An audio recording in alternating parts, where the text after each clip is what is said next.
Terkait pembayaran, betul sekali angka tersebut, namun demikian untuk bank garansi sudah kembali. Yang masih ada di pihak penyelenggara adalah commitment fee. Kita tidak tarik kembali karena DKI Jakarta prinsipnya tidak membatalkan kegiatan tersebut, cuma menunda 2022 karena adanya pandemi COVID ya, jadi tidak hanya Jakarta. Sering terjadi ya, sering sekali terjadi di tiap tahun ada bahasa BPK adalah kelebihan bayar.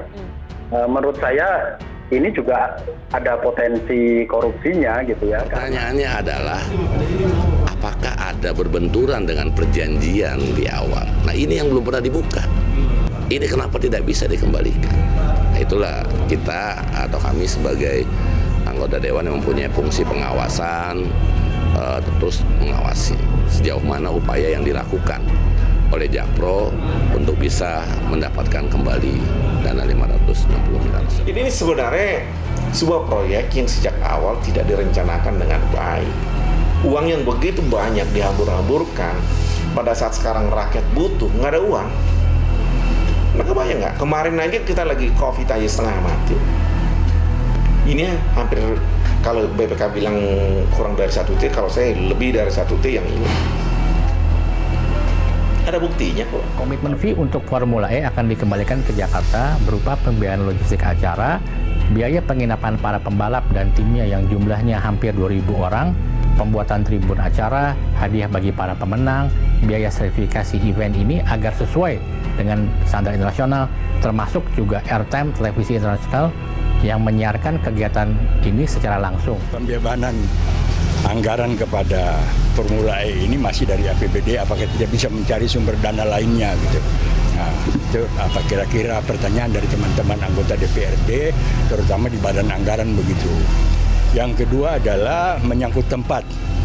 Apakah bisa dilakukan itu Formula E dilaksanakan di Monas? Nanti apakah itu tidak menyalahi peraturan perundang-undangan mengenai lalu lintas jalan raya, itu juga harus dipertimbangkan. Nah, penundaan ini kan biasa, seperti turnamen tenis Wimbledon di Inggris ditunda, Copa America di Argentina, Kolombia, Piala Eropa 2020, Olimpiade Tokyo 2020, dan Piala Dunia U21 di Indonesia juga tertunda waktu itu. Jadi semuanya tertunda karena masalah COVID ya, event internasional di dunia ini. Pak Anies pergi ke Amerika dengan, saya nggak tahu dengan siapa saja, tetapi saya waktu itu belum jadi anggota DPRD. Jadi waktu itu pergi, itu sudah APBD awal. Lalu kemudian muncul ke APBD perubahan, tiba-tiba itu muncul. Tapi saya melihat perhitungan saya, loh kok ini berlebihan waktu itu.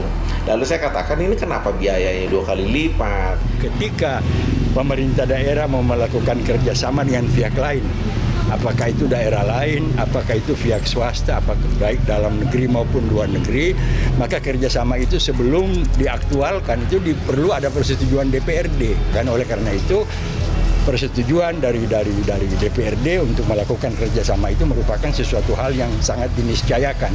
Tapi saya nggak tahu di mana sikap DPRD pada saat itu sehingga mereka alpa untuk menunaikan fungsinya.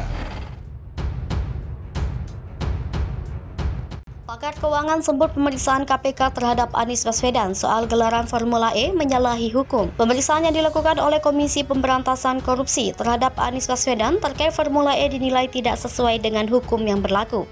Hal ini disampaikan oleh pakar keuangan negara Sumerjijo dalam forum diskusi akademik bertajuk Perhelatan Formula E dalam Perspektif Hukum, Ekonomi dan Politik di Universitas Al-Azhar Indonesia, Jakarta Selatan. Anies Baswedan diperiksa KPK terkait balapan Formula E sewaktu masih menjabat sebagai Gubernur DKI Jakarta. Formula E adalah balapan mobil bertenaga listrik. Balapan Formula E biasanya diselenggarakan di jalanan dalam kota agar masyarakat bisa mengenali mobil listrik. Sejak awal, rencana Formula E yang digagas Anies Baswedan mengundang sorotan, antara lain karena biayanya yang besar dan konteks politiknya. Formula E seri Jakarta masuk dalam kalender kejuaraan dunia Formula E 2022. Diikuti pembalap internasional, Formula E Jakarta atau nama resminya Jakarta E-Prix 2022 digelar di Jakarta International E-Prix Circuit, Ancol, Jakarta Utara pada 4 Juni 2022. Balapan Jakarta E-Prix 2022 menjadi seri ke-9 dalam kalender Formula E musim ini. berapa biaya Formula E Jakarta. Kantor berita Antara Jumat 27 Mei 2022 melaporkan panitia penyelenggara Formula E Jakarta menyebutkan biaya pelaksanaan ajang balap mobil listrik itu mencapai kisaran 120 miliar rupiah hingga 130 miliar rupiah. Formula E diselenggarakan dengan minimnya sponsor dari perusahaan BUMN. Hal itu membangun persepsi bahwa pemerintah pusat enggan memberikan dukungan pada Formula E yang dipersepsi berbagai program Anies Baswedan. Kerugian negara. Sumarjojo mengatakan pemeriksaan oleh penegak hukum dapat dilakukan ketika BPK sudah mengeluarkan surat keputusan kerugian negara. Sumarjojo mengatakan hasil audit menyatakan bahwa Formula E itu berjalan lancar. Sumarjojo juga menegaskan selama laporan hasil pemeriksaan BPK tidak menunjukkan adanya kerugian negara, maka aparat penegak hukum tidak dapat melakukan pemeriksaan. Untuk diketahui, Anies Baswedan telah memberikan keterangan yang dibutuhkan Komisi Pemberantasan Korupsi terkait pelaksanaan Formula E pada 7 September 2022 lalu. Anies dimintai keterangan oleh tim penyelidik KPK selama lebih kurang 11 jam. Wakil Ketua KPK Alexander Marwata mengatakan pihaknya mengundang Anies Baswedan untuk dimintai klarifikasi terkait penyelenggaraan Formula E terkait proses perencanaan Formula E. Menurut Alex, tim penyelidik ingin mengetahui lebih detail bagaimana proses perencanaan hingga pelaksanaan Formula E yang telah dilangsungkan di Jakarta. Untuk diketahui, ajang balap Formula E telah berhasil digelar pada 4 Juni 2022 di Jakarta International E-Prix Circuit. Anies Baswedan ditetapkan menjadi calon presiden dari Partai Nasdem. KPK menegaskan akan tetap memeriksa Anies Baswedan kendati sudah menjadi calon presiden. Kasus Formula E masih dalam tahap penyelidikan KPK, belum ada tersangka. Muncul anggapan bahwa penyelidikan KPK atas Anies Baswedan berlatar belakang politik. Mantan penyidik KPK Novel Baswedan mengungkapkan kekhawatiran tersebut. Anies menegaskan percaya bahwa KPK menjalankan tugasnya secara profesional. Anies mengatakan sudah semestinya lembaga antirasuah itu menjalankan tugas sesuai laporan yang mereka terima. Hal itu, kata Anies, merupakan tugas setiap institusi sesuai tugasnya untuk mencari tahu kebenaran dari sebuah laporan yang diterima. Dugaan ada kasus korupsi di Formula E, Anies tersandung. Di periode kepemimpinan Anies Baswedan, Jakarta telah menjalankan ajang balap mobil listrik bertaraf internasional, yaitu Formula E, setelah berbagai lika-liku dalam proses persiapannya.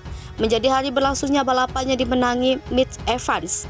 Di balik segala kemegahannya, ternyata event yang diharapkan menjadi ajang promosi Indonesia, khususnya Jakarta itu menyisakan berbagai catatan masalah. Anies Baswedan yang menjabat sebagai Gubernur DKI Jakarta menjadi pihak yang paling bertanggung jawab atas segala hal yang berkaitan dengan penyelenggaraannya, termasuk dugaan korupsi di dalamnya. KPK pada bulan September lalu memanggil Anies pada kasus dengan korupsi Formula E. Gelar perkara pun telah dilakukan KPK setelah mengumpulkan berbagai bukti dan keterangan.